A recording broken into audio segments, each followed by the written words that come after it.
परब्रह्मा गुरुर्विष्णु गुरुर्देवो महेश्वर गुरु साक्षात् परं ब्रह्म तस्मै श्री गुरुवे नमः। आइए आगे की तरफ पढ़ते हैं।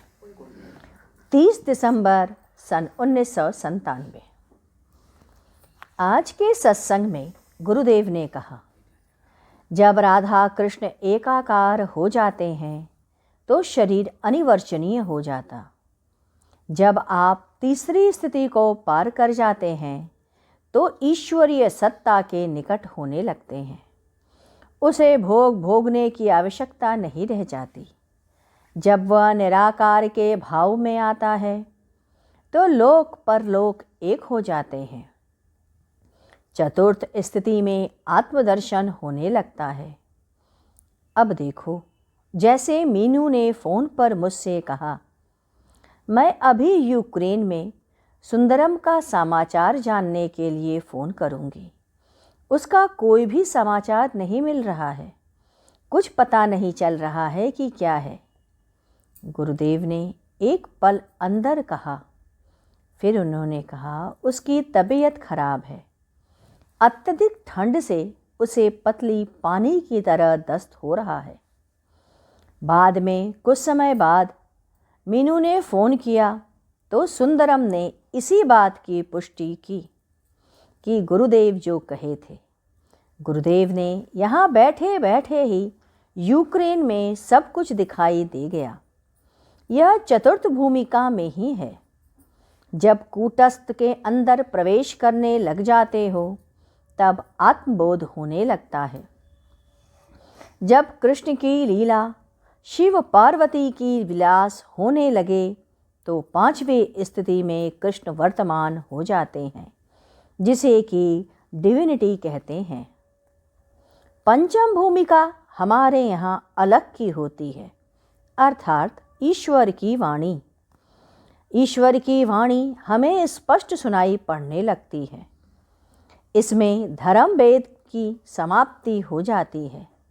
जब शरीर पांचवी स्थिति से परे होने लगता है तब ईश्वरमय स्थिति का बोध होने लगता है। ईश्वर नहीं होते ईश्वर के भेद की स्थिति रहेगी। परमात्म दर्शन में वाणी नहीं रहती। पंचम स्थिति में जाने पर निर्जीव को भी सजीव कर सकते। जैसे संत ज्ञानेश्वर दीवार पर बैठे थे। जब चांगदेव उनसे मिलने आए तो दीवार लेकर चल पड़े। यह वाणी नहीं है, पंचम भूमिका है। षष्ठम स्थिति माने छठी स्थिति में अगम की स्थिति पर चले जाते हैं। ज्ञान और अज्ञान दोनों ही समाप्त हो जाता है। इससे जब परे होने लगते हैं तब परम सत्ता में प्रवेश कर जाते हैं। भगवत कथाकार दूसरी या तीसरी स्थिति में भी रहते हैं। इनका विज्ञानमय स्थिति होता है, अतः इन्हें मुक्ति या मोक्ष की प्राप्ति नहीं होती है। इसके पश्चात दिनांक 2 जनवरी सन 1998। आज के सत्संग में गुरुदेव ने कहा, योग की साधनाओं में जब हम राजमार्ग से होकर गुजरते हैं, पहले राजमार्ग से गुजरते हैं तो इसमें कुंडलनी को उत्थित करके सहस्त्रार्थ के ऊपर प्रकृति मंडल से बाहर ले जाते हैं। एक तस्वीर सामने रखकर उस पे आरोपित करते हैं कि इसकी कुंडलनी ऊपर उठ रही है।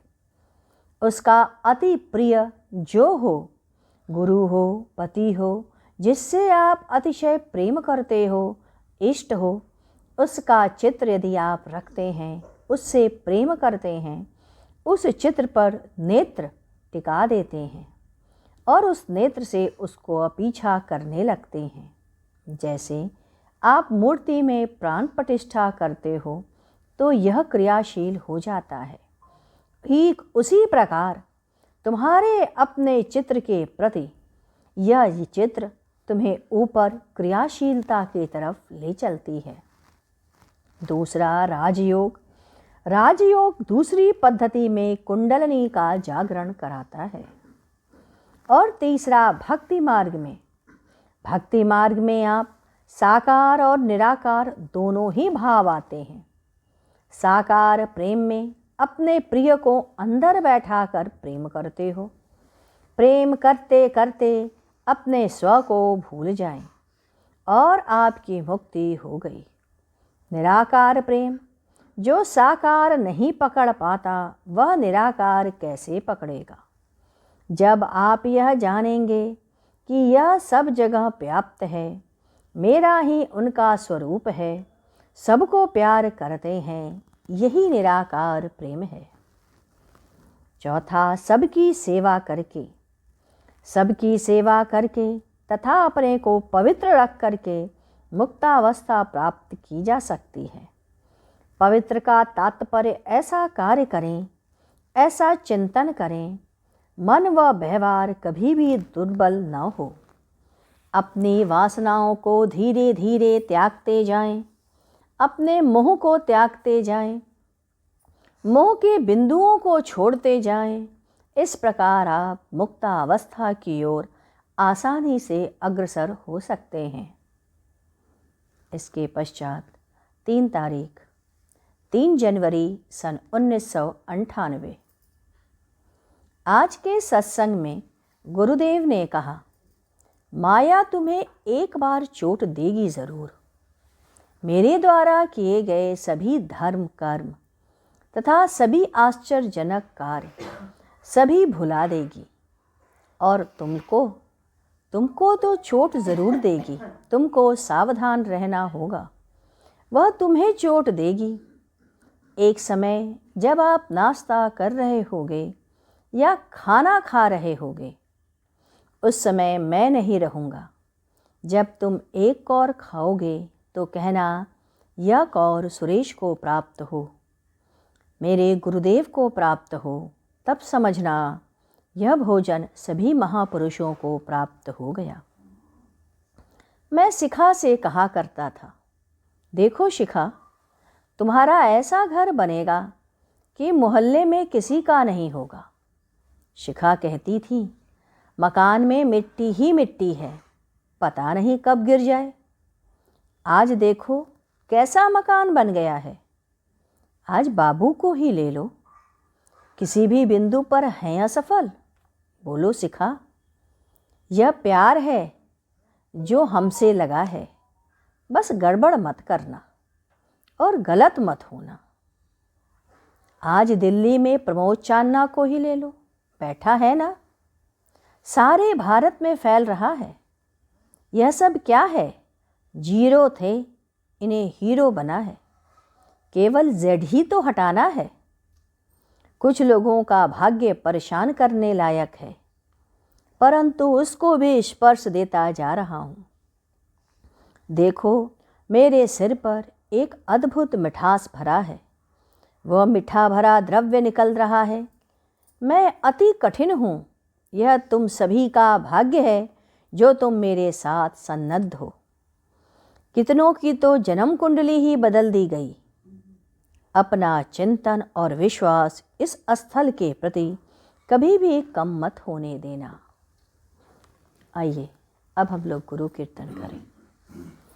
गुरु ओम तत्सत्, हरि ओम तत्सत्। गुरु ओम तत्सत्, हरि ओम तत्सत्। गुरु ओम तत्सत्, ओम तत्सत्। गुरु ओम तत्सत्, हरि ओम तत्सत्। गुरु ओम तत्सत्, हरि ओम तत्सत्। गुरु ओम तत्सत्, हरि ओम तत्सत्। गुरु ओम तत्सत्, हरि ओम तत्सत्। गुरु ओम तत्सत्, हरि ओम तत्सत्। गुरु ओम तत्सत्, हरि ओम तत्सत्। गुरु ओम तत्सत्, हरि ओम तत्सत्। गुरु ओम तत्सत। हरि ओम तत्सत। गुरु ओम तत्सत। हरि ओम तत्सत। गुरु ओम तत्सत। हरि ओम तत्सत। गुरु ओम हरि ओम तत्सत। गुरु ओम तत्सत। हरि ओम तत्सत। बोलिए सतगुरुदेव महाराज की जय।